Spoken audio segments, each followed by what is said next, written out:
Hello बच्चों, आप सभी का हमारे चैनल आरती एजुकेशन क्लासेस में स्वागत है। आज के वीडियो में हम आपके लिए लेकर आए हैं एडुकेट अभ्यास पुस्तिका कक्षा 6 विषय हिंदी। तो आइए बच्चों, हम देखते हैं एडुकेट अभ्यास पुस्तिका कक्षा 6 विषय हिंदी के लिए, जो कि समग्र शिक्षा मध्य प्रदेश राज्य शिक्षा केंद्र भोपाल द्वारा जारी एडुकेट अभ्यास पुस्तिका, जिसमें हम लेकर आए पाठ 18 परमानंद माधवम। पाठ 18 का नाम क्या है? परमानंद माधवम। प्रश्न नंबर 1, सदाशिव राव की आंखों में आंसू क्यों आ गए? प्रश्न नंबर 1 क्या है हमारा? सदाशिव राव की आंखों में आंसू क्यों आ गए थे? तो सदाशिव राव और प्रभावती ने सहसा एक दूसरे को देखा तो उनकी आंखों में आंसू आ गए। फिर अगला प्रश्न है हमारा प्रश्न नंबर 2।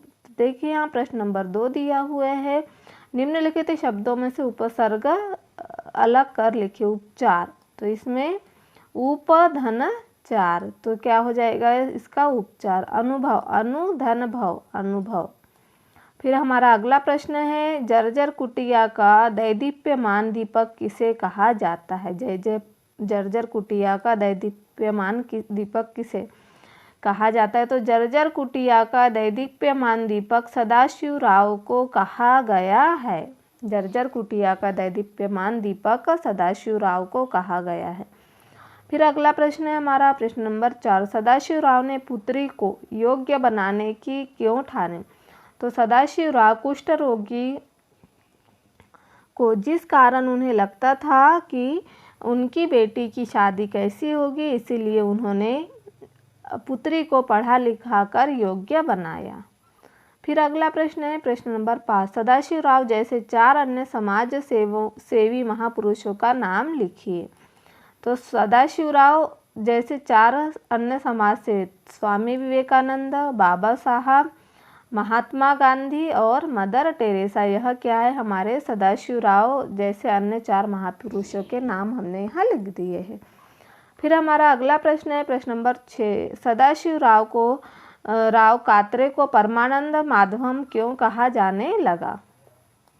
तो उपहास और व्यंग की ओर ध्यान देते हुए सेवा में तत्पर रहने के कारण उन्हें परमानंद माधवम कहा जाने लगा। फिर हमारा अगला प्रश्न है प्रश्न नंबर 7, कुष्ठ रोगियों को किन किन परेशानियों का सामना करना पड़ता है? अपने शब्दों में लिखें। कुष्ठ रोगियों को इस रोग के कारण घाव में से रिसने वाला द्रव और भिनभिनाती मक्खियाँ कष्ट देती है।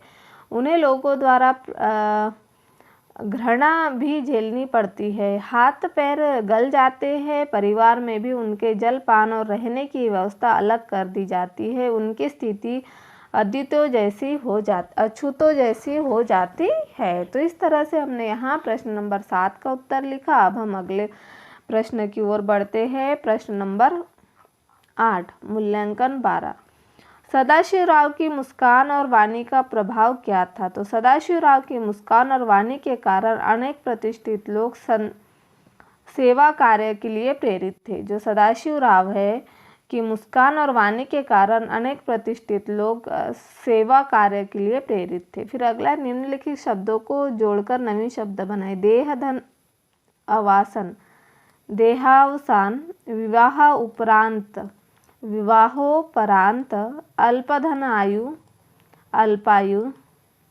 और मतधन अवलंबी, मतावलंबी।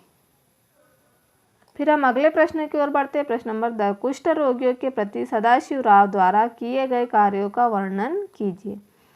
कुष्ठ रोगियों के प्रति सदाशिव राव ने कुष्ठ निवारण का व्रत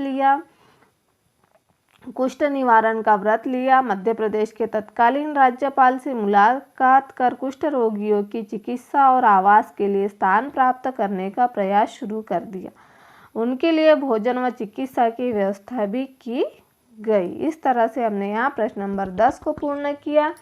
इस तरह से हमने यहाँ प्रश्न नंबर 10 को पूर्ण कर दिया। तो आप इसे लिख लीजिए अपने एडुकेट अभ्यास पुस्तिका में। और आप हमारे चैनल पर नए हो तो हमारे चैनल को सब्सक्राइब ज़रूर कर लीजिए और बेल आइकन को प्रेस करना ना भूलिए, ताकि आपको हमारे आने वाले वीडियो के नोटिफिकेशन मिलते रहेंगे।